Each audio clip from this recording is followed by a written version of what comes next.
குறள் 24.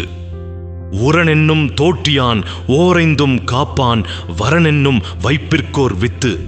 என் பிள்ளைகளே, உறுதி என்ற தோட்டி கையில் இருந்தால் கண், காது, மூக்கு, நாக்கு, தோல் எனும் ஐம்பொறிகள் அடக்க நெறியில் நடக்கும்.